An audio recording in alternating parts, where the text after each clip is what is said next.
All right, well, we are at 10 o'clock, so we're going to go ahead and get started. Let me just make sure that the link that I shared on Facebook for people to join the Zoom, that looks like it's working. Okay, good. Okay, so if someone's on Zoom, or sorry, on Facebook, and they would like to join the Zoom broadcast, feel free to pop over via the link that I shared there. And if you're on Zoom, feel free to unmute yourself if you have a question or want to chime in with something. If you'd like to share your video, that's fine. We can all feel a little more like we're in the same room together, but if you are more comfortable without your video, that is perfectly fine too.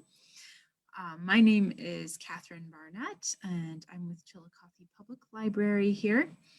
We're running this program partly just because it's a great thing to know, partly because we have a seed library that we'd love you all to use here at the library. And also as part of our NEA Big Read, which our focus book is called Lab Girl. It's a memoir by Hope Jaron. And she talks a lot about plants and growing things, and it's fun to get your hands in the dirt and actually participate in growing some things. And it's science, it's cool. So I'll talk a little bit about our seed library a little later, but for now, we'll go ahead and jump into the workshop. I should also mention our NEA Big Read, which kicks off next week, is a program of the National Endowment for the Arts in partnership with Arts Midwest. And with our kickoff week, we'll be offering, some seed starting kits, just a few little pots, if anyone wants to come try it out. So, all right. So seeds starts with a seed packet, right? If you have a packet, maybe you saved seeds from last year, if you're a seed saver, or maybe you were given seeds. But most of us, when we get seeds, they'll come in a handy little packet, like these lovely Astracom eggplants here. And Baker Creek Heirloom Seeds is one of the companies that has donated some seeds to our seed library.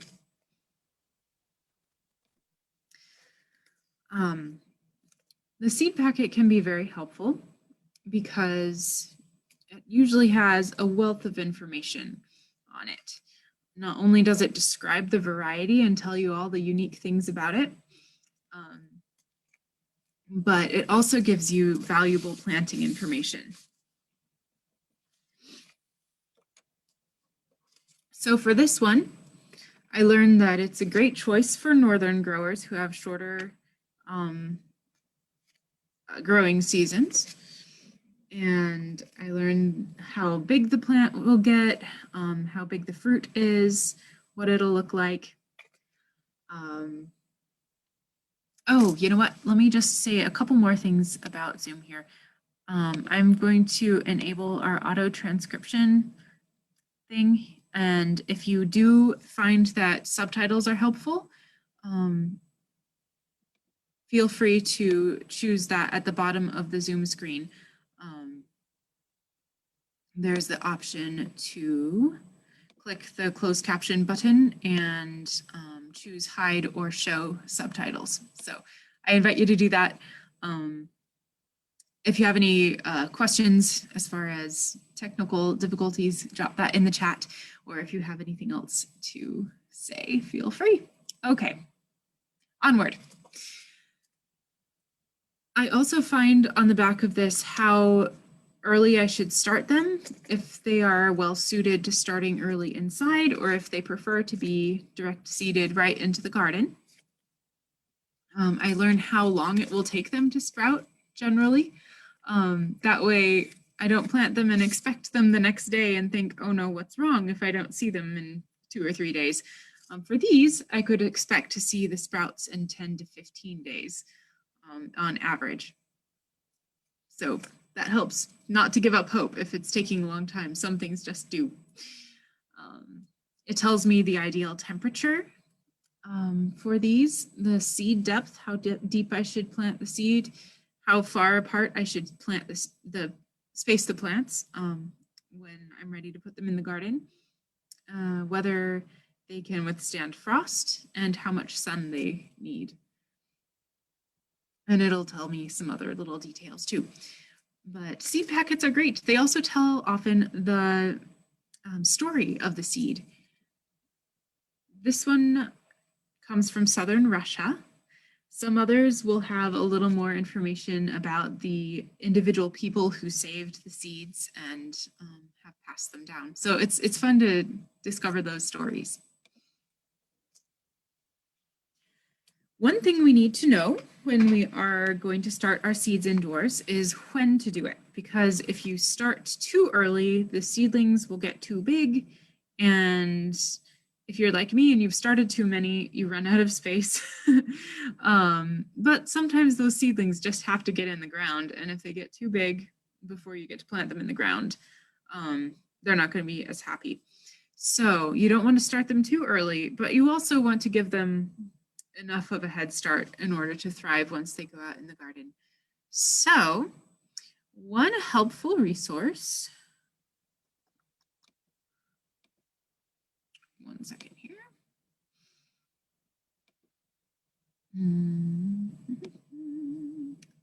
is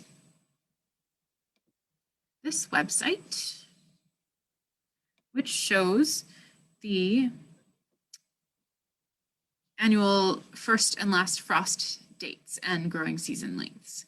This is, I'll drop this link in the chat. But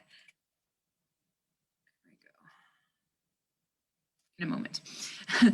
But this is really, really helpful. You can click on these maps and find out, let's say I want to know 90% of the time what the last 32-degree day is in my area.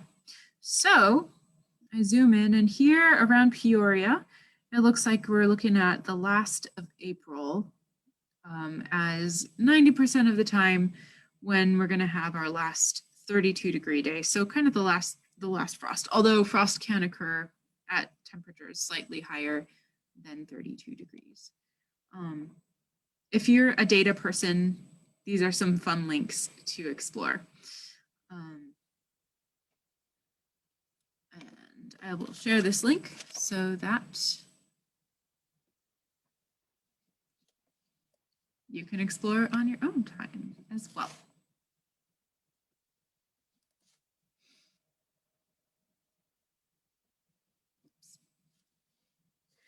So because the reason that information is important is usually the planting times for seeds will suggest a number of weeks before the last frost. So anticipating how long it's going to take for those plants to get to the proper maturity before planting them into the garden. So for this variety, they suggest starting indoors 8 to 12 weeks before the final frost. So for us, we are about 8 weeks prior to the final frost. So it's a good time to start these guys.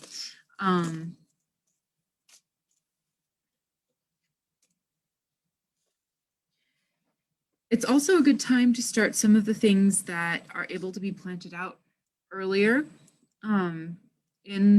after the frost, because some things thrive in cool weather, things like broccoli and cabbage and kale and these in the brassica family there. Those kind of plants will prefer being planted out earlier. So those are some other things that are good to plant right now, as well as things like eggplants and tomatoes that will need a little longer to get going, and then you'll want to plant out in the garden once it's warmed up a little more. So some seed starting basics. Again, like I said, some varieties are better suited to starting indoors. Things that have a longer growing season, like our eggplants and tomatoes and peppers, and other things that you just will see a harvest a little sooner if you start indoors. Some things do better when you plant them directly in the garden. So those would be things like beans and peas, squash, corn, yeah, those kind of things. And again, your seed packet should give you some good guidelines, whether this is something you'll want to start indoors early or plant right in the garden. So once you know you have something that you want to plant indoors a little early, next you will need to look for something to plant them in. You can get official plant pots. You can find something in your recycling bin. Really, you just need something that's clean and that will hold soil and will drain properly.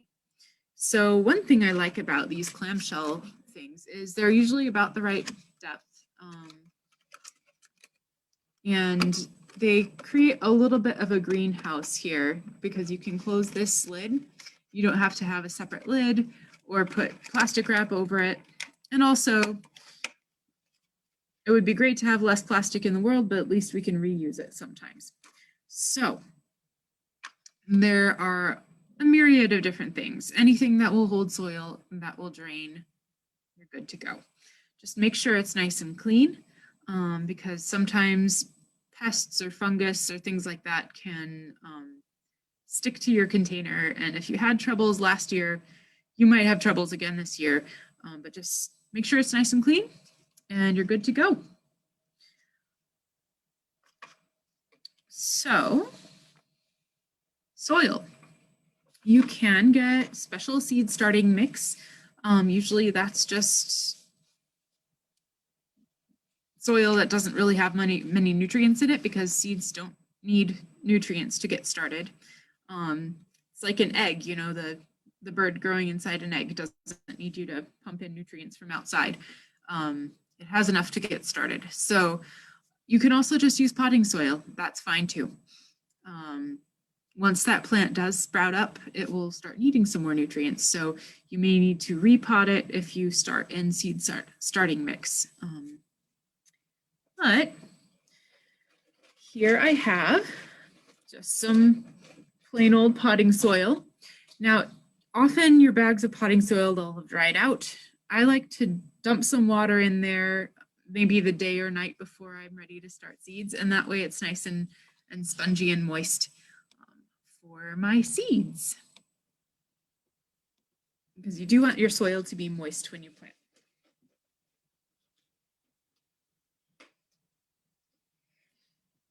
So here I have my clamshell. I'm going to plant some onions in here. That's another thing that likes a nice start. If you're starting your onions from seed, they like to be started nice and early. And I just put a little newspaper at the bottom because it had these slits in the bottom and I didn't want the soil to go all over my desk, even though it already is. So be ready for a little bit of a mess. That's half the fun, right?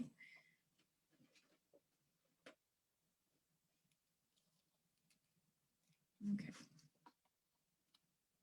Oh yeah, definitely getting this dirt all over my desk. Oh well, it can clean up.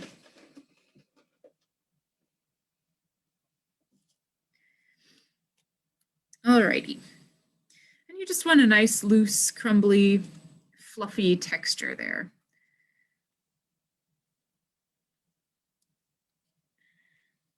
Okay.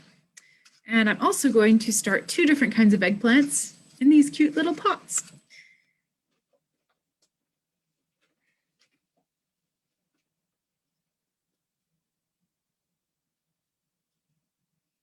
And I don't want to fill it up all the way to the brim because when I water, some of the water might flow over. So just start, fill up almost to the edge. There's really no rule about that. Okay, here are my pots. Now, something I like to do before I plant the seeds is write up my labels and put them in because sometimes I'll get going and I'll plant the seeds and I think, oh no, what did I just plant there? So I like to mark what I'm planting before I plant it so that I don't forget. I bet none of you have ever forgotten what you planted in your gardens. So my variety of onion today is, I don't know if I'm saying this right, but Heishiko bunching onions. And these are a Japanese perennial bunching onion that is used a lot in Asian cuisine. This is available through our seed library. Brand new variety for this year. And these will grow and the onions will kind of divide from the base. And I've never grown these before, so I'm excited to try them. These seeds are quite small. Let me try and show you. There we go. Yeah, pretty small seeds, right? Now we talked a little bit about planting depth. There's a rule of thumb that you don't want to plant it any more than a couple times deep than the seed is wide. Your seed packet can also help. This recommends a 1/4 inch depth. So what I'm gonna do is go ahead and make a little, use my popsicle stick here. You can use a pencil, you can use a chopstick, you can use your finger. I'm gonna make just a couple little trenches here. That'll make it easier for me to do this efficiently.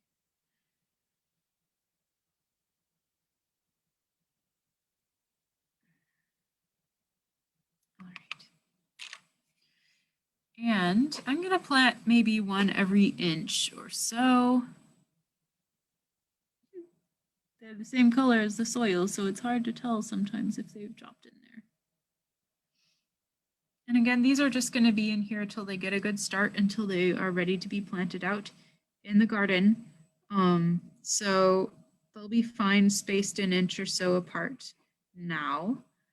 But when you plant them out in the garden, my seed packet here tells me that ideally they should be spaced 4 inches apart.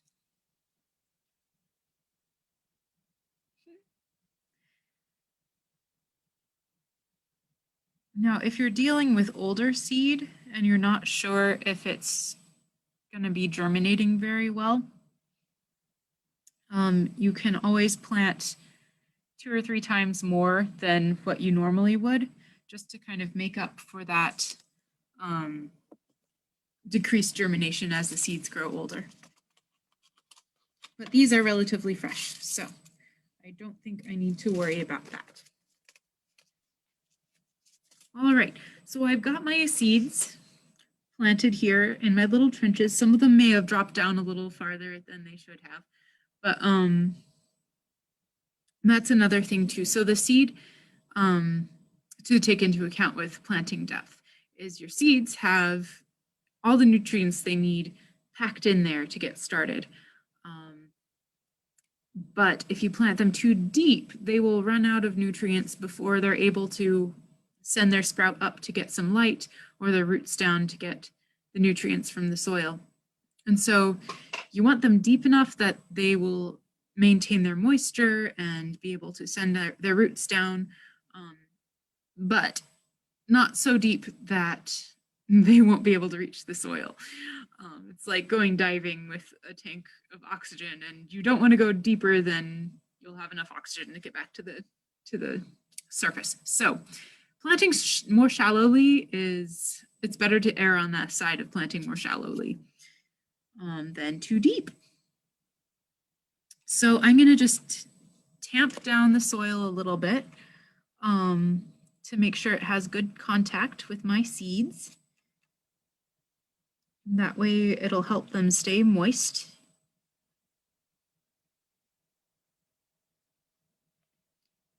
Okay. And normally I've kind of like using a spray bottle to water my seeds until they germinate, because it's kind of a gentle way to do that. And It keeps them from, if you water with a watering can, it can disturb the soil and can make the seeds fall down to the bottom. And it's just a gentler way. But when I pulled our spray bottle out of the cupboard today, I noticed that the spray trigger was gone. So we'll pretend here I'm misting my seeds. And you want that soil to stay nice and evenly moist until the seeds come up, which in this case, according to my seed packet, I should expect to see sprouts in 7 to 14 days. So now comes the time to be patient. Okay, so there's my little container of onions. Next, I'll do my eggplants. Another fun thing about starting seeds is that you get to see how different each kind of seed is. Those ones from the onions almost look like little chips of rock. These ones are round and flat.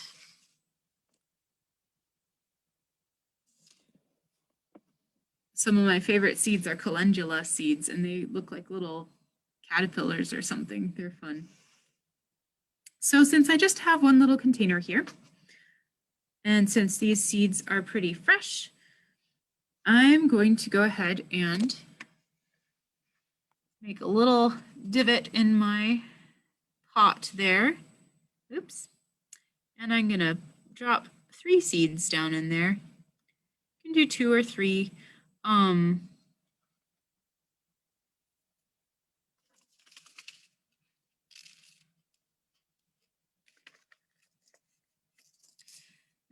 excuse me.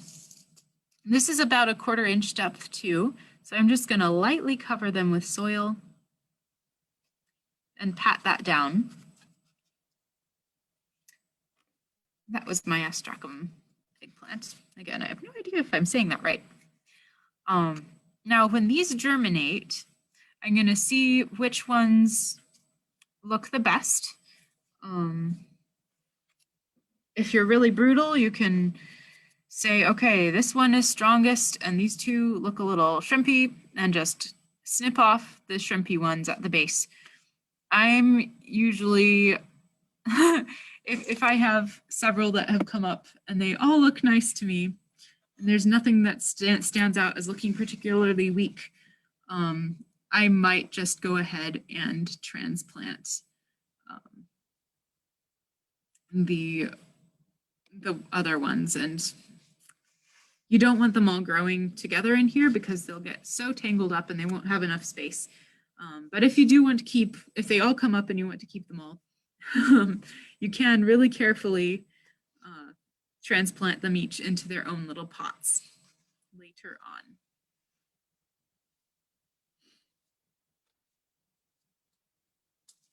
And I have one more kind of eggplant, the pingtung long eggplant, and these are a Taiwanese eggplant that grow really long, and they're bright purple, and they're so pretty and delicious. Can you tell I like eggplant? It is one of my favorites. Oopsie. And again, I'm just going to take 3 seeds, make a little depression here in my soil, drop them in, cover them up with just a tiny bit of soil, and press that down so it has some good contact with the soil, and that will help to maintain the moisture against the seeds. So now we wait, but that's not quite all, because we do need to water. Keeping the soil evenly moist is important while you're waiting for these to germinate. But you don't want to be so soggy that it encourages rot or fungus to develop, especially after those seeds have developed or have sprouted. You want to be careful not to overwater, but you still want it to have enough. So it's kind of one of those things that you get a sense of after you've done this for a little bit. And we're all still learning So light is also very important. Most things don't need light to germinate. Some seeds are actually light sensitive, and those ones, hopefully your seed packet will give you that information.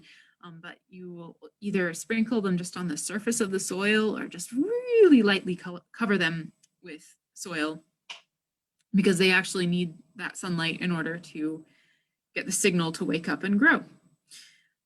But once your seeds have sprouted, it's really important for them to have good light. Otherwise, they might get spindly and leggy because they're just reaching for that sunlight that they need. So if you don't have a window where you're getting 8 or more hours of sun a day, you can get pretty inexpensive grow lights that can hang over your plants, and you want to keep them very close to, pretend this is the plant growing. You want to keep them an inch or two above so they get as much light as possible. Just turn off that light maybe 6 or 8 hours a night so they have some nighttime too.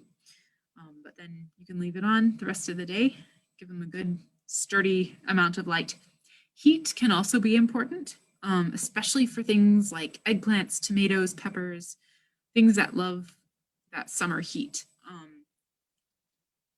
And some people find that using an actual mat that's made for giving heat to seeds is useful. You can get these heat mats at garden stores and hardware stores, things like that. And it just rolls out underneath the flat that you have your plants in and provides that gentle bottom heat. For me, I've put a heater underneath a table that I have my plants on, and that seems to work okay. Some plants don't like heat so much, so you have to be careful with that too. But and also, if you are putting a heater under a table or something like that, make sure that there's enough space that you're not going to catch anything on fire.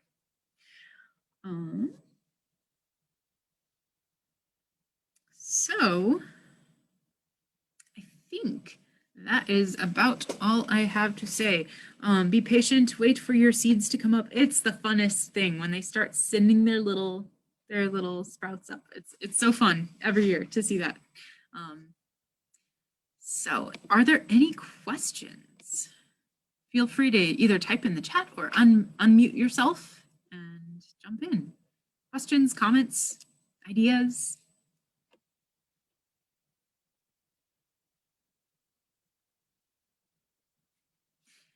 Well, while you're thinking, I'm going to share one more thing here. This is our seed library.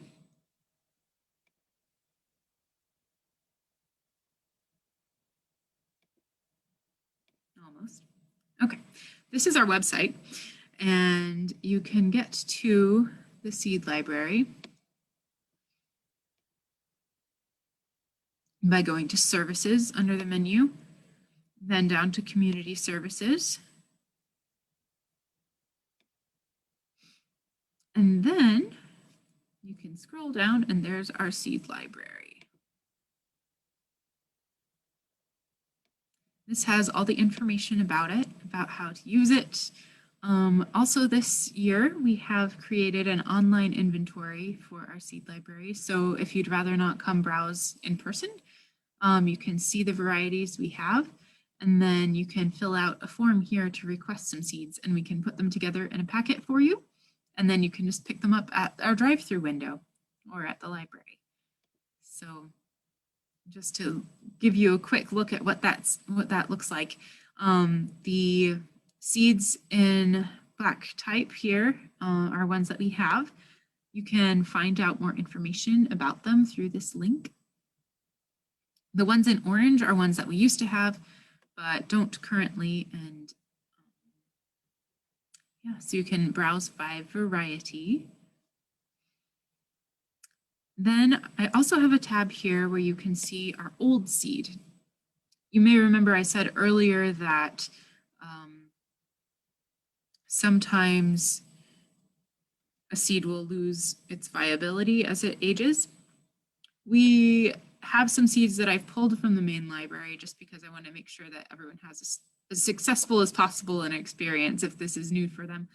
But I didn't have the heart to throw them out. So if you are adventurous and would like to try growing some older seed and seeing how it works, just sow 2 or 3 times more than you would normally and see what happens, feel free to browse these varieties. We have some peas and peppers and beans, and corn, quite a few different things here. So that is our seed library. We also have some resources here about growing seed, starting seed, saving seed, all that.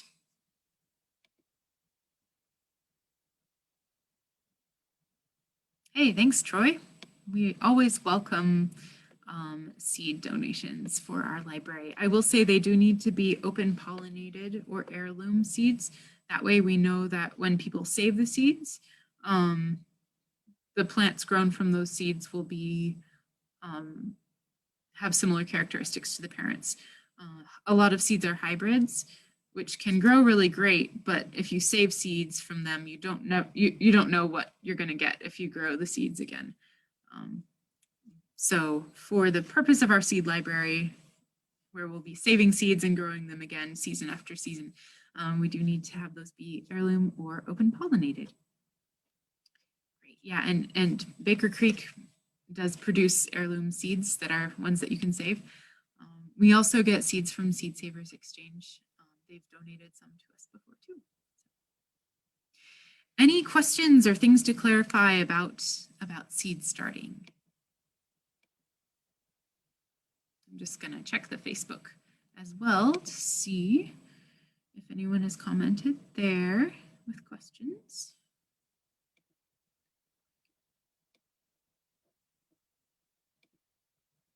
I think the main thing is just to dive in and try it. It's not as hard as sometimes it might seem. And it's really fun to be able to observe the process. So I'll double check my notes just to make sure that I'm not leaving anything vital out. Okay. I think that's it. Well, thank you everyone for joining us this morning. And if you have any questions that I can help you with, feel free to reach out. Good luck with your seeds and your planting in your gardens. And feel free to let me know what you're growing and how your garden is going this year. So. Okay, well, I'm going to go ahead and end the meeting, and I hope you all have a great day.